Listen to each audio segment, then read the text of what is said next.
It is the early hours of May 26, 1940, and deep beneath the medieval ramparts of Dover Castle, a telephone rings in a chalk-cut chamber lit by bare bulbs. Vice Admiral Bertram Ramsay stands over a chart table, cigarette smoke curling towards a low ceiling carved by hand nearly a century and a half earlier. Above him, seagulls wheel over the white cliffs, and the gray waters of the channel roll towards France. Below him, in a tunnel barely wide enough for two men to pass, a young Wren operator plugs a cable into a switchboard and murmurs a code word that will set in motion one of the most extraordinary rescues in military history. On the far shore, less than 40 kilometers away, nearly 400,000 British and French soldiers are pinned against the sand at Dunkirk, the sea at their backs and the German army closing in. Ramsay has perhaps 10 days and a headquarters carved into solid rock to save them. This is not a purpose-built bunker in the way we might imagine one today, poured in concrete and buried in a single wartime rush. It is something stranger and, in its way, more remarkable. A fortress within a fortress, tunnels dug for one war and pressed into desperate service for another, then quietly expanded again for a conflict that, mercifully, never came. Dover Castle has stood on its hill above the harbor since the 12th century, its great tower a symbol of Norman power visible for miles out to sea. But it is what lies beneath the grass and stone, hidden from the pleasure boats and the ferries sliding past to Calais, that made this castle matter in the 20th century, and that still, in a quiet and unassuming way, matters today. Because what was improvised in those tunnels between 1940 and 1963 did not just save an army, it changed the shape of how Britain thought about defending itself, in war and in the shadow of something far worse than war. To understand why anyone needed a secret bunker under a castle at all, you have to go back further than most documentaries bother to. Dover's tunnels began not in the 20th century, but in the 13th, when a prince of France laid siege to the castle, and English defenders dug narrow passages to slip out unseen and harass the attackers from behind. That instinct, that a fortress needs an invisible dimension as well as a visible one, never quite left the place. It resurfaced with real force during the Napoleonic Wars, when Britain looked across the Channel and saw an emperor with an invasion fleet massing at Boulogne, barely a day's sail away. Dover suddenly needed to hold thousands more soldiers than its medieval walls could shelter, and there was nowhere obvious to put them. The solution, dug by hand into the soft white chalk of the cliffs between 1797 and the early 1800s, was a set of barrack tunnels capable of housing roughly 2,000 men, damp, dim, and prone to collapse, but dry enough and deep enough to survive anything Napoleon's gunners could throw at them. They remain, to this day, the only underground barracks ever built in Britain, a strange and largely forgotten monument to an invasion that never came. For more than a century after Waterloo, the tunnels slept. Napoleon's fleet never sailed, the barracks emptied, and the chalk passages became a curiosity rather than a necessity. Damp storerooms and forgotten corridors beneath a castle that had settled back into peacetime routine. Nobody in the 1920s or early 1930s could have guessed that this Napoleonic relic would, within a generation, become the beating nerve center of a national catastrophe. But by the late 1930s, with a new and far more mechanized war looming across the same stretch of water, the old problem returned in a new and much deadlier form. Britain's coastal command needed somewhere to direct naval operations along the Kent coast, somewhere safe from bombing, somewhere with a clear view of the Channel and a direct telephone line to London. Nobody at the time imagined those tunnels would soon be coordinating the salvation of an entire army.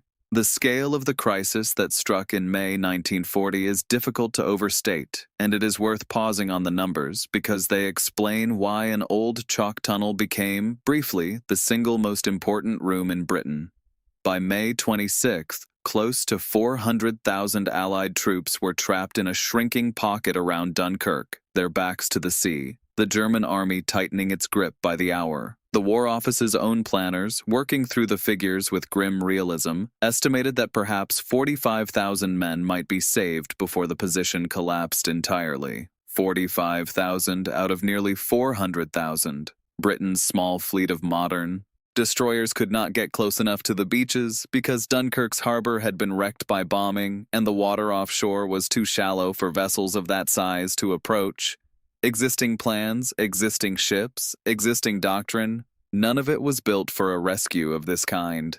The problem was not simply logistical. It was a question of whether Britain had any way at all of moving men off an open, shallow beach under constant air attack in numbers large enough to matter before the German advance made the question academic. The answer that emerged from Ramsay's headquarters in the Dover tunnels was not a clever weapon or a piece of secret technology. It was organization, improvisation, and a willingness to use whatever floated. Working from the chamber that would become known as the casemate, Ramsay and his staff put out a call across the south coast for any vessel shallow enough to work close to the sand. Fishing boats, pleasure cruisers, lifeboats, Thames barges, private yachts, anything a civilian owner was willing to risk. Roughly 700 of these so-called little ships joined the rescue alongside naval vessels, ferrying exhausted soldiers from the shallows out to larger ships waiting in deeper water. It was, by any conventional military logic, a chaotic and fragile plan. It worked because the men in the tunnels below Dover Castle kept it working hour after hour, coordinating hundreds of vessels with a communication system that was, by modern standards, remarkably primitive. That system is worth lingering on, because it is the unglamorous heart of what made the tunnels function.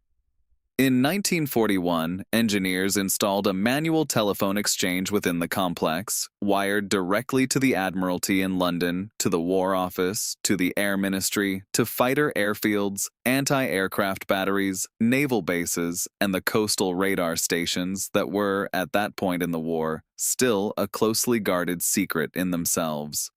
Picture a room not much larger than a modern kitchen, lined with a switchboard the size of a wardrobe, where young servicewomen in headsets sat for hour after hour physically connecting calls with plugs and cords, the only link between a beach in France and the machinery of the entire British war effort. There was nothing automatic about it. Every single connection, every scrap of intelligence, every order to move a ship, passed through human hands working in a space with barely enough headroom to stand upright, air thick with cigarette smoke and the low murmur of a dozen overlapping conversations. The chalk walls, cut nearly a century and a half earlier by soldiers preparing for an invasion that never happened, now carried the voice traffic of the most consequential 9 days of the war so far.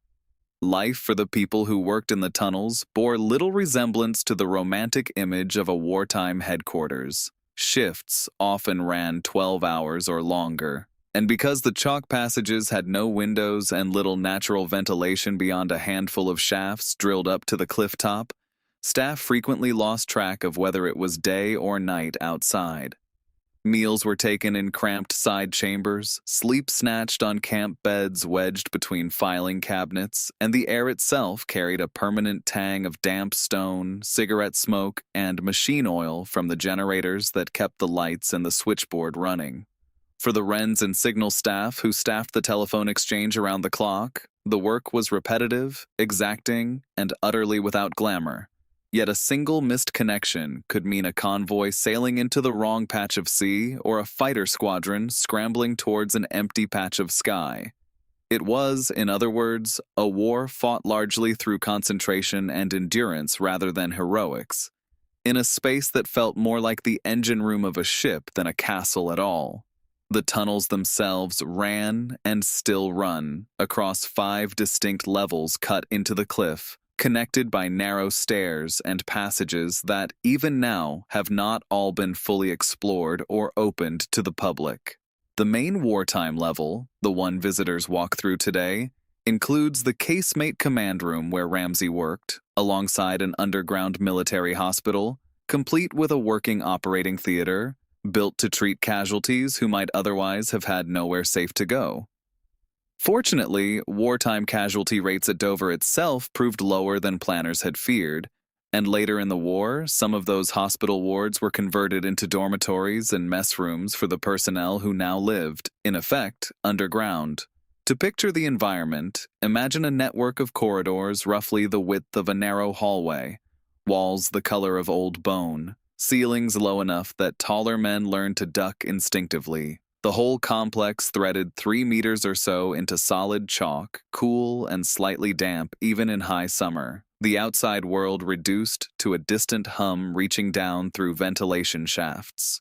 Tie-ins planned within the tunnels remain incomplete, some material still classified or simply lost, and historians are honest that not every decision made in that chalk labyrinth can be fully reconstructed from surviving paperwork.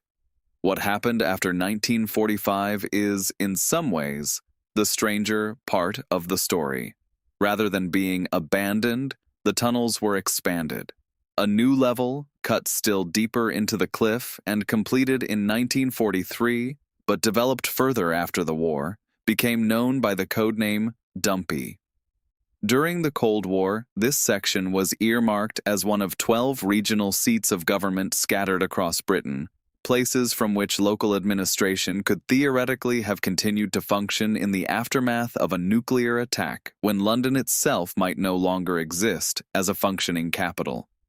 Over 9 days, from May 26th to June 4th, 1940, the operation directed from those tunnels achieved something the War Office's own planners had considered close to impossible.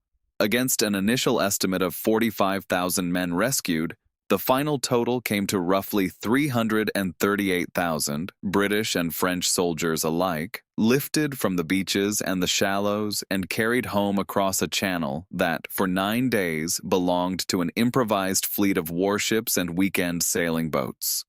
It was not a victory in any conventional sense. Winston Churchill himself was careful to remind the country that wars are not won by evacuations.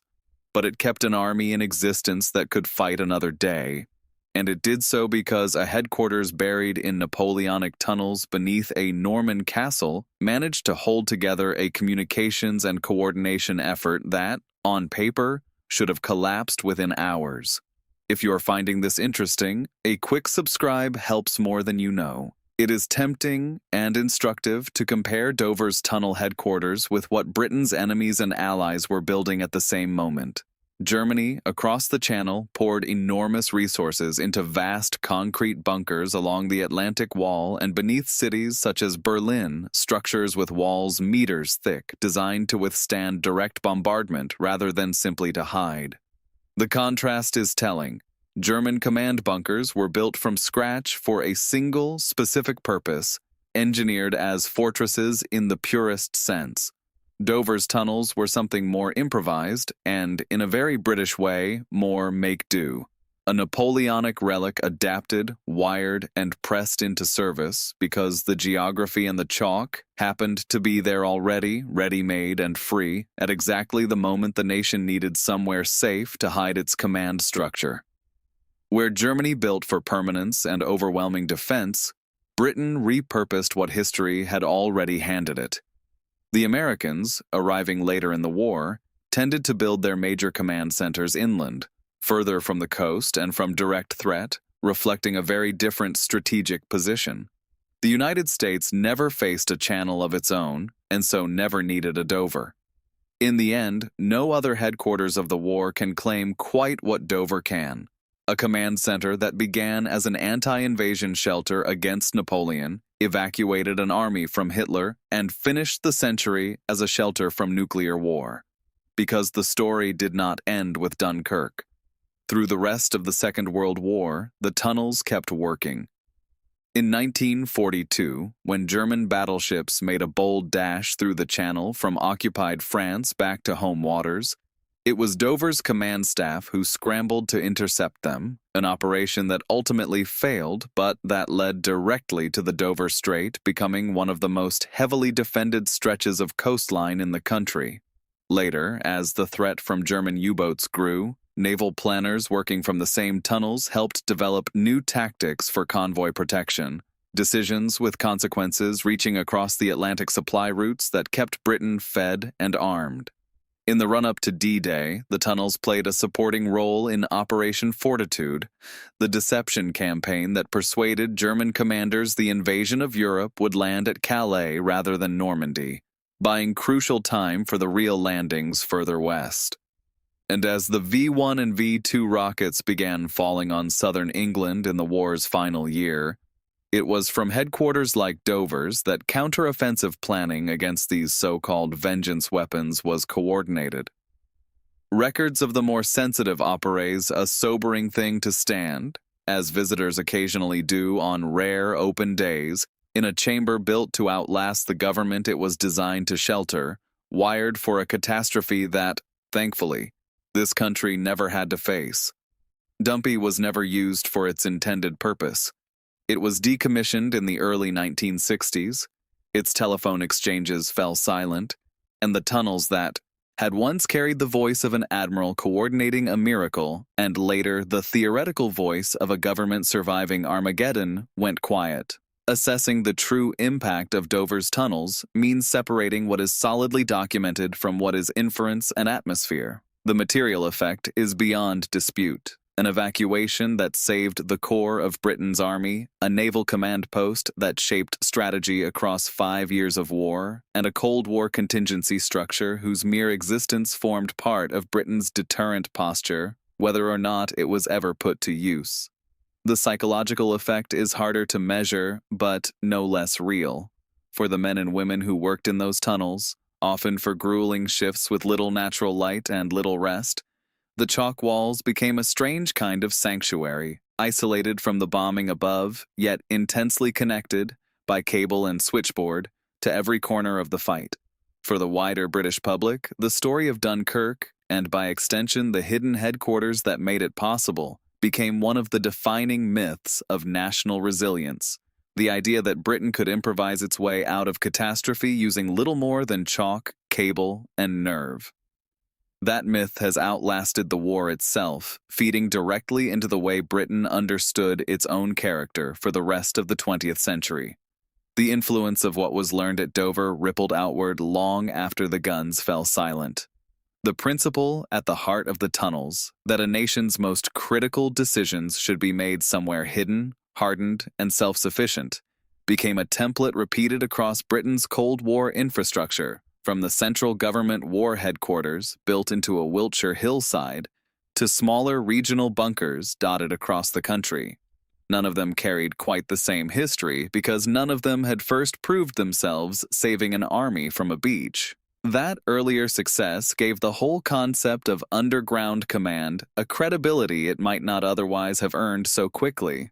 In a quieter way, the manual telephone exchange that once linked Dover to every corner of Britain's war effort also stands as an early, unglamorous example of the kind of integrated communications network that later defense planning would take for granted. A reminder that some of the most consequential infrastructure of the 20th century began as little more than cable, plugs, and a great deal of patience.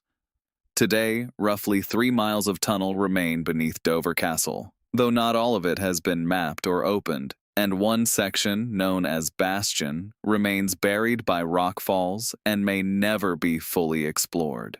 English Heritage now runs guided tours through the Napoleonic Barracks, the wartime casemate headquarters, and the underground hospital, using projected film and recorded sound to recreate something of the atmosphere Ramsay's staff once worked in, complete with the low rumble of history pressing down through solid stone. Dumpy, the Cold War level, remains largely closed to the public, opened only on rare occasions, a reminder that some layers of this story are still, quite deliberately, kept out of sight. Return for a moment to that telephone ringing in the chalk chamber in the small hours of May 26, 1940. It rings, and somewhere on the other end of the line, in a room barely large enough to turn around in, a decision gets made that will help bring 338,000 men home from a beach that should, by every reasonable calculation, have become their grave. That is the strange power of this place. It was never meant to be a war room. It was dug by frightened soldiers preparing for a French emperor who never came, forgotten for a century, and then, almost by accident of geology and geography, It became the room from which Britain saved its army, guarded its channel, deceived its enemies, and finally, quietly, prepared to survive the end of the world. A castle built to project strength from its walls turned out to hold its true strength underneath them, invisible, unglamorous, and absolutely essential. Dover Castle stands today much as it always has, stone and turret catching the light above the harbor. But it is what lies beneath, 3 miles of cut chalk carrying the ghosts of switchboard operators and admirals and civil defense planners who never got the catastrophe they trained for. That tells you what this country is actually capable of when the water at its back leaves nowhere else to go. The castle defended Britain from above the ground for 900 years. The tunnels beneath it, quietly, did the rest.